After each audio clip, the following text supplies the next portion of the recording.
வணக்கம். என் பேர் முத்துலட்சுமிங்க. நான் ஏற்கனவே யூடியூப்பில் வந்து அம்மாச்சிஸ் கிச்சனுங்கிறது செஞ்சுட்ருந்தேன். எல்லோரும் ரொம்ப நல்லா இருந்ததுன்னாங்க. நான் இடையில சில காரணங்களால் விடுபட்டு போச்சு. மீண்டும் அதை செஞ்சு மக்களுக்கு சந்தோஷத்தை கொடுக்கணும், நல்ல ஆரோக்கியத்தை கொடுக்கணுங்கிற காரணத்துக்காக செய்கிறேன். இன்றைக்கி வந்து நம்ம பார்க்க போகிறது முள்ளங்கி சாம்பாரும் உருளைக்கிழங்கு வறுவலும். அது எப்படி செய்கிறதுங்கிறது செஞ்சு காட்டுறேன். சிம்பிளான சமையல், சீக்கிரம் முடியும், நல்லது உடம்புக்கு. இப்போ குழம்பு ரெடி பண்ணுறதுக்கு ஒரு பாத்திரம் எடுத்துக்கலாங்க. அலுமினிய பாத்திரம், வடை சட்டி எது வேணாலும் வச்சுக்கலாம். இப்போ அடுப்பை பற்ற வைக்கிறோம். பாத்திரத்தை வச்சுட்டு கொஞ்சமாக எண்ணெய் விட்டால் போதுங்க. எண்ணெய் சமையலில் வந்து எப்போதுமே கொஞ்சம் சிம்பிளாக எண்ணெய் கம்மியாக விட்டால் போதும். ஏன்னாக்கா கொலஸ்ட்ரால் இல்லாமல் இருக்கும் எது செஞ்சாலும். இப்போ வந்து நம்ம முள்ளங்கி, இன்றைக்கி முள்ளங்கி சாம்பார்னா முள்ளங்கி மற்ற காய் எது இருக்கோ அந்த காய் போட்டு, எந்த காயாக இருந்தாலும் சரி கொஞ்சம் நல்லா இந்த மாதிரி எண்ணெய் விட்டு வணக்கி விட்டுக்க சாம்பார் வச்சோன்னா சாம்பார் மணமாகவும் சுவையாகவும் இருக்கும்.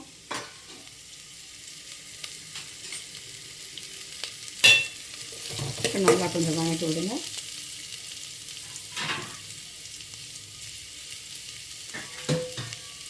மூடி வச்சா கொஞ்சம் சீக்கிரமாக வேகும். கொஞ்சம் மூடி வச்சிடலாம்.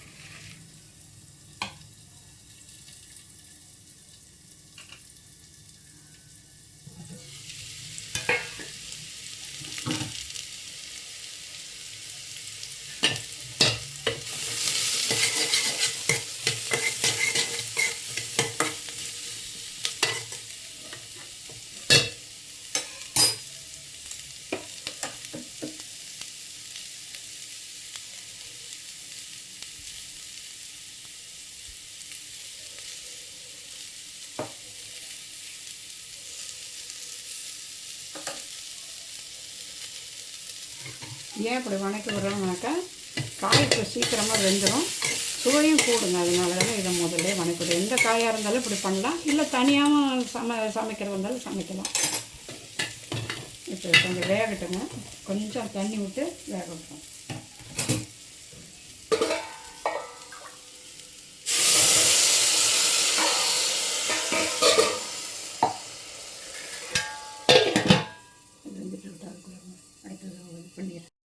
இப்போ நல்லா முள்ளங்கி நல்லா வெந்திருக்கு. இதுக்கப்புறமா பருப்பு வேக வச்சுருக்கோம் இல்லைங்களா, பருப்பு ஏற்கனவே வேக வச்சுருக்கோம். அதுலேயே தக்காளி போட்டிருக்கோம், அதுலேயே கொஞ்சம் புளியும் போட்டு எல்லாம் ஒன்றா மிக்ஸ் பண்ணி வச்சுருக்கோம். அதை எடுத்து இதில் ஊற்றலாம்.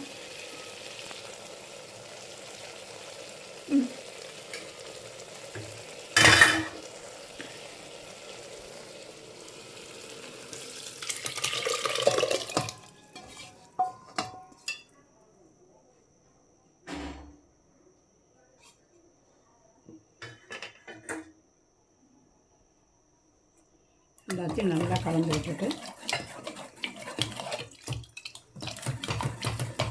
பருப்பு, தக்காளி, புளியும் இதில் ஊற்றியாச்சு. அதனால் புளி தனியாக ஊற வச்சு இதுக்கு ஊற்ற வேண்டாம், அப்படியே போட்டுக்கலாம். இப்போ சாம்பார் பொடி போடணும். சாம்பார் பொடி வெங்காயம் முள்ளங்கியும் வதக்கியிருக்கோம். இப்போ சாம்பார் பொடி 3 ஸ்பூன் போடுறேங்க. யாருக்கு எவ்வளோ காரம் வேணுமோ அதுக்கு தகுந்த மாதிரி போட்டுக்கலாம். நான் 3 ஸ்பூன் போடுறேன். உப்பு போடுங்க. கல் உப்பு தான் நல்லது, கல் உப்பு போடுங்க.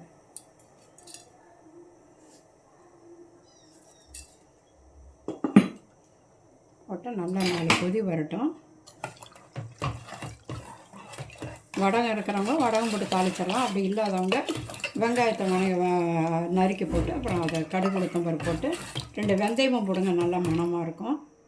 போட்டு இது பண்ணால் போதும், தாளித்து கொட்டினா போதும். வடகம் இருக்கிறவங்களுக்கு பிரச்சனை இல்லை, வடகம் போட்டு தாளிச்சிக்கலாம்.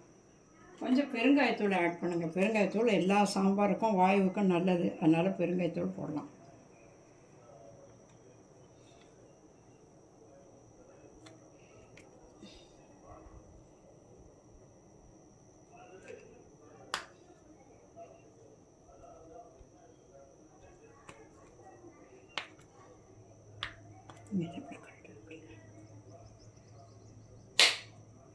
கொஞ்சமாக பெருங்காயத்தூள், மணமாகவும் இருக்கும், உடம்புக்கு நல்லது.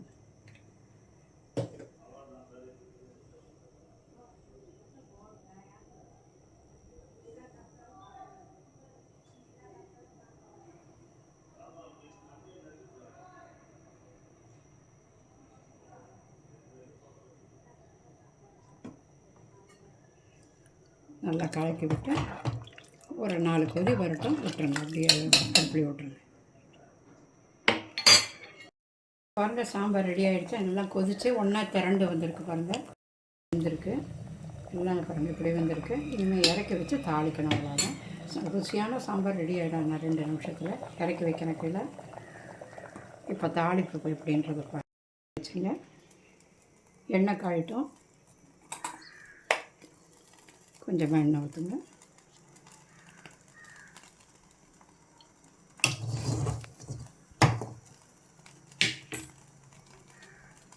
எண்ணெய் காயிட்டும்,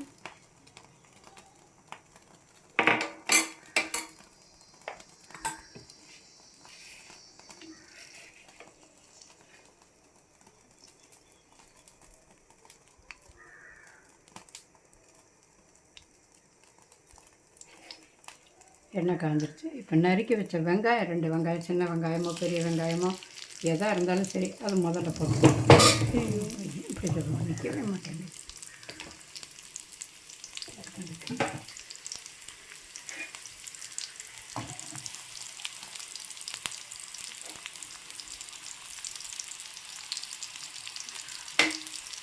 நல்லா கொஞ்சம் சவக்கட்டணும்.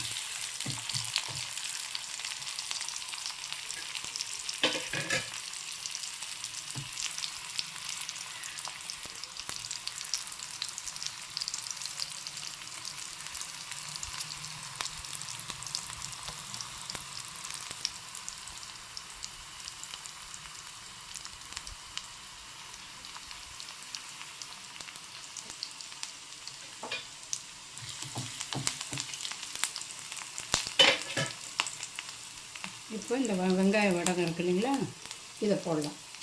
இதில் கடுகு, வெந்தயம், சீரகம், மிளகு, இது வெங்காயம், பூண்டு, மஞ்சத்தூள், உப்பு எல்லாம் கலந்த நம்ம வீட்டிலே தயார் பண்ணுற வடகம். எத்தனை வருஷம் இருந்தாலும் கெட்டு போகாது, நல்லாயிருக்கும். நல்லா வணக்கி விடுங்க. நல்லா சவக்கட்டும்.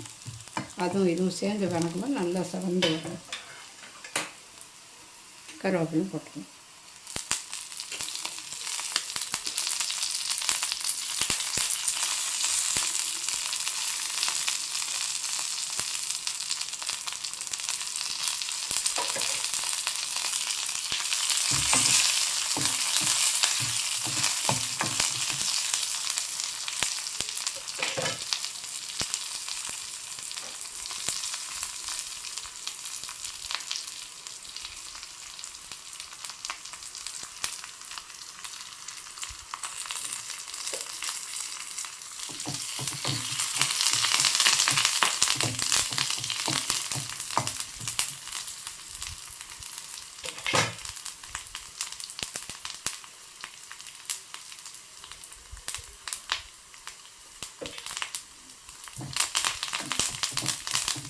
நல்லா இதில் இருக்க கடுகெல்லாம் வெடிக்குது பார்த்தீங்களா. இந்த மாதிரி வெடிக்கிற சத்தம் கேட்கணும், இல்லைன்னா பச்சை வாசம் தான் கசக்கும்.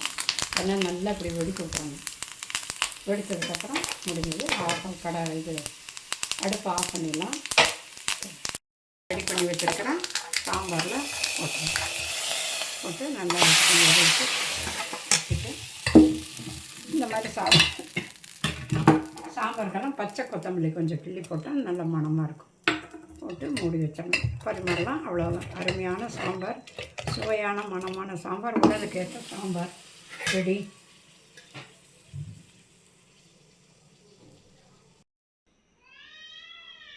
இப்போ அடுத்தது உருளைக்கிழங்கு பொரியல் நம்ம செய்ய போகிறோம். அதுக்கு தேவையான பொருட்கள் என்னென்னு நம்ம பார்த்துடலாம். சின்ன வெங்காயமாக இருந்தால் ஒரு 4-5 சின்னதாக நறுக்கி வச்சுங்க. அதுலேயே பூண்டு, கருவேப்பிலை வச்சுக்கோங்க.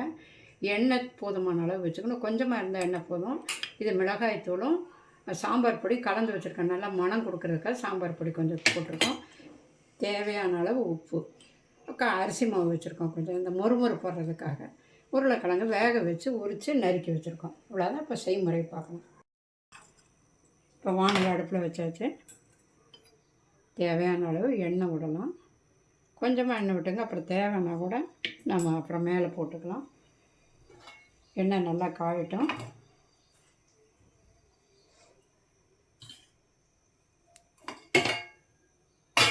நல்லா காஞ்சதுக்கப்புறம் கடுகு, உளுத்தம்பருப்பு 2 போடுறோம்.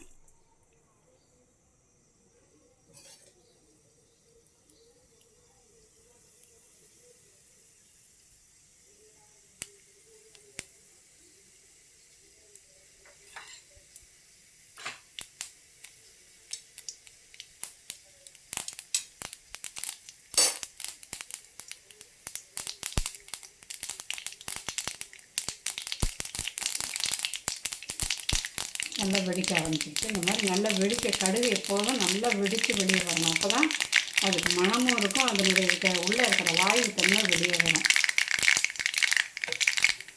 அதுக்கப்புறம் இந்த வெங்காயம் நறுக்கி வச்சுருக்கோம் இல்லைங்களா, இந்த வெங்காயத்தை அதில் போடலாம்.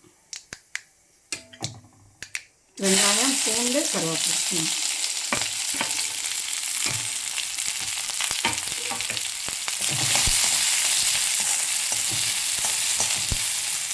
அப்போவே கொஞ்சம் உப்பு சால்ட்டு போட்டுக்கலாம். சால்ட்டு 2 பெரிய உருளைக்கிழங்கு, அதுக்கு வந்து நான் 3/4 ஸ்பூனு சால்ட்டு போடுறேன். ஏன்னா வெங்காயம் நல்லா வெங்காயம் உப்பு போட்டு சால்ட்டு போட்டு வணக்கும் போது சீக்கிரமாக வெங்காயம் வணங்கிடும்.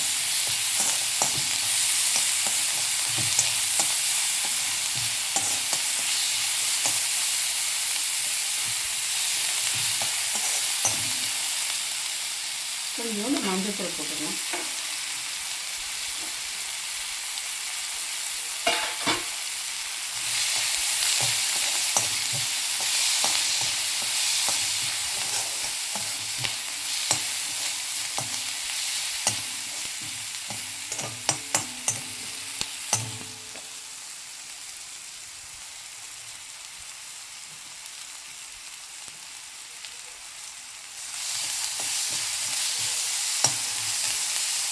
இப்போ வேக வச்சு எடுத்து தோலான நீக்கிட்டு நல்லா பொடி பொடியாக நறுக்கிட்டு இதில் கலந்துட்டோம்.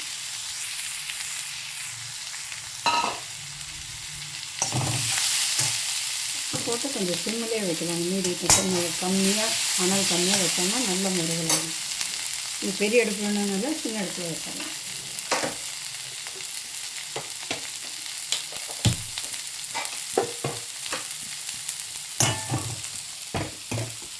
சின்ன அடுப்பில் வச்சாச்சு.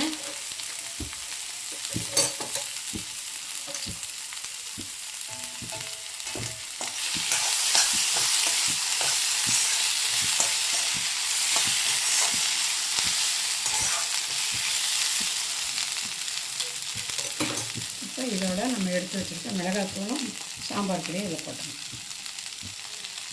1 ஸ்பூனு சாம்பார் பொடி, 1/2 ஸ்பூனு மிளகாய் தூள். அவங்கவுங்க காரத்துக்கு தகுந்த மாதிரி மாற்றிக்கலாம்.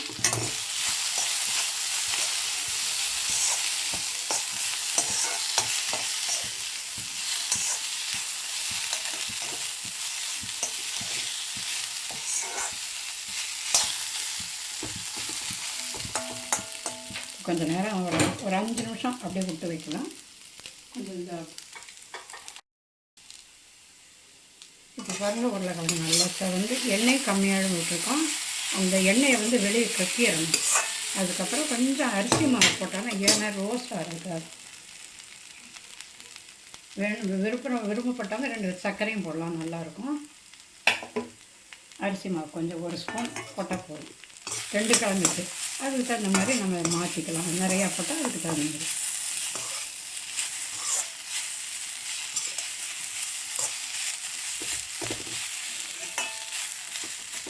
நல்லா முருகலாகிடும். ஒரு 2 நிமிஷத்தில் நல்லா டேஸ்ட்டாக இருக்கும். கொஞ்சம் தேங்காய் எண்ணெய் விடலாம். தேங்காய் எண்ணெய் ஊற்றினா நல்லா மணமாக இருக்கும். சும்மா நிறையா வேண்டாம்.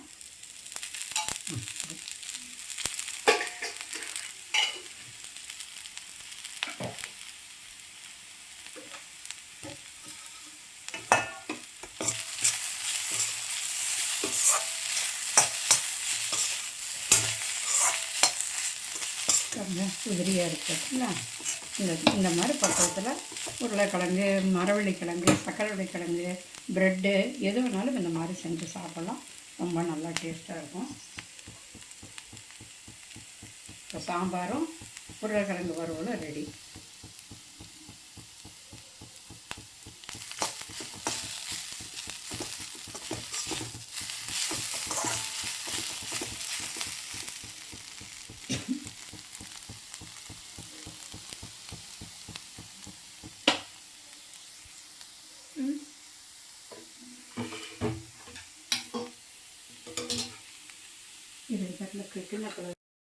சொல்லுங்கள். முள்ளங்கி சாம்பார் ரெடியாக இருக்குது.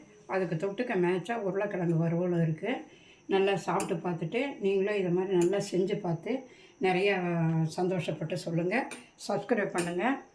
உங்களுடைய வாழ்த்துக்களில் தான் நாங்கள் இருக்கோம். நன்றி, வணக்கம்.